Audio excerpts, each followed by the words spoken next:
Hello and welcome to my latest video. Today we dive into the frostbitten realm of Warhammer Underworlds, Wintermaw.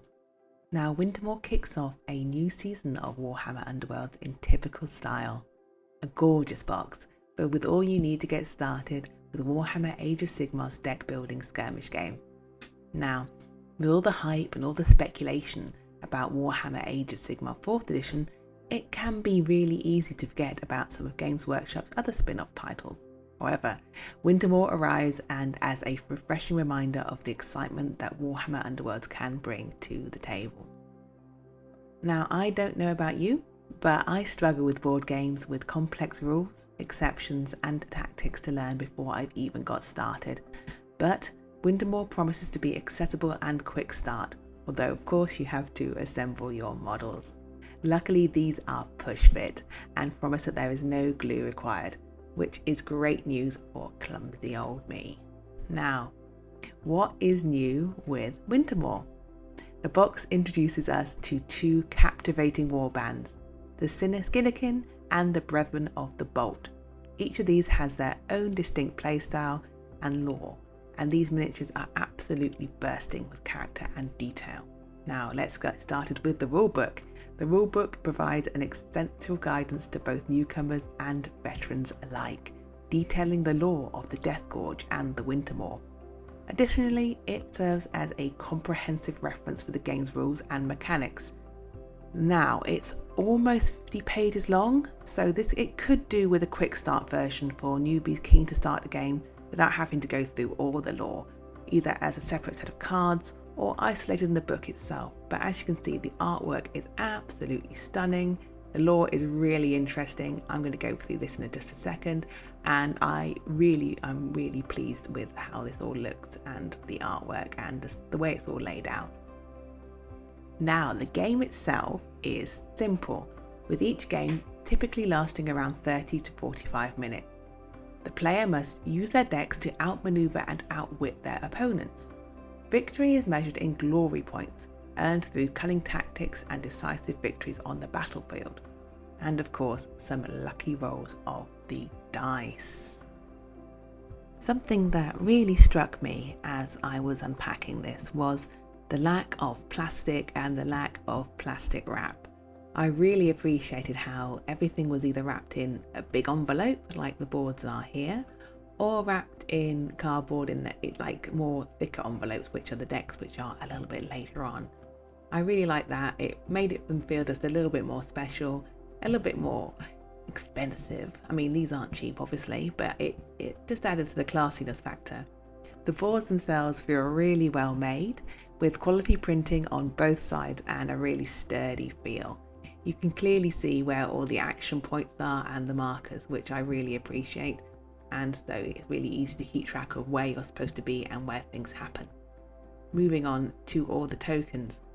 All the tokens are printed really well, and what I really liked about these is that when you pop them out, they weren't messy and rough around the edges, around all the sort of the sprues. Whee! There we go. And I don't know where that went. That's awkward. So they're really clean, they're really nice, they feel really thick and sturdy. There's another one. And they don't leave that little sort of cardboardy fluffy bit on the edges. You know what I mean, you know what I mean. But yes, that is those. I really thought these are great. They're double-sided too, and they seem really long lasting and nice. So that's great. And here is the second board. In the rulebook, there is the option, if you have friends who also have the game, to use all four boards, so all four sides, so two boards both sides in a game, which looks really exciting. So you can play with 3 or 4 players, which I really like. Here are the instructions for putting together your models. There we go. Interesting as ever, as you know. So in the box you have 2 sets of models. Now these are the Skinnerkin and the Brethren of the Bolt.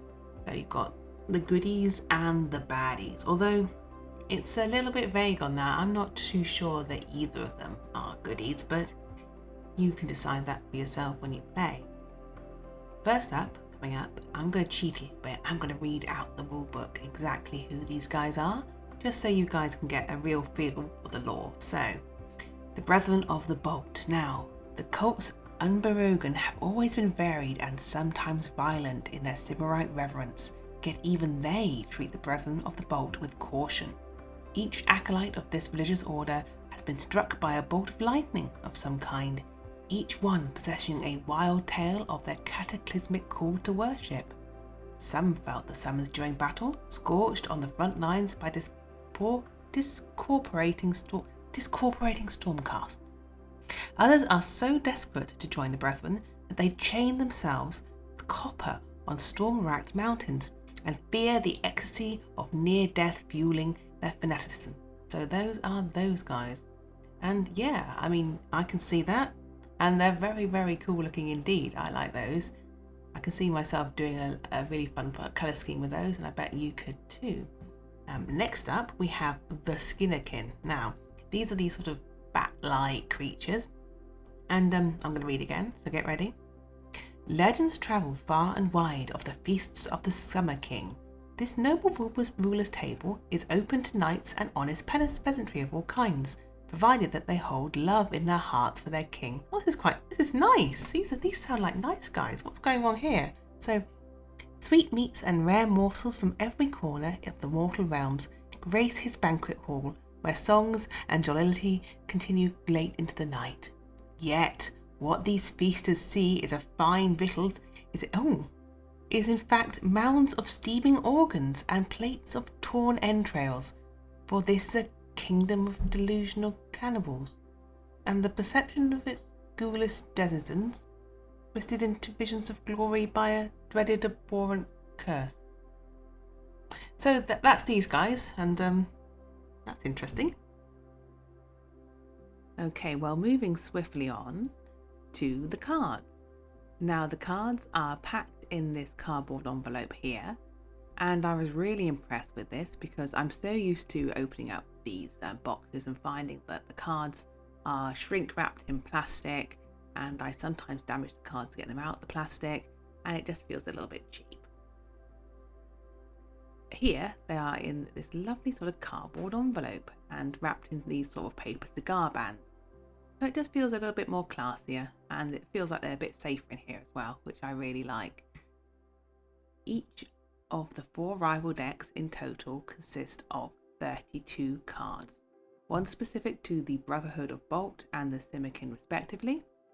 The 2 new decks inside are Rhineworm's Bite and Hungering Parasite.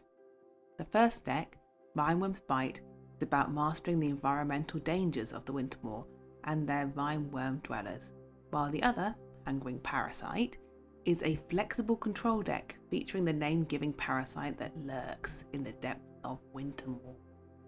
Okay, these decks add fresh mechanics and strategies to the game, so each match is unique and fun. I'm really impressed with the artwork on these. I really like the style. I'm really impressed with all the artwork really on the box and in these, but I really like the painterly look and the real person look. In a world that's so full of AI art these days creeping in, these feel really, really nice. I'm really impressed with these. Finally, let's speak about the dice. So the dice are colour coordinated in dark grey, blue and purple with all the symbols for the games on the sides.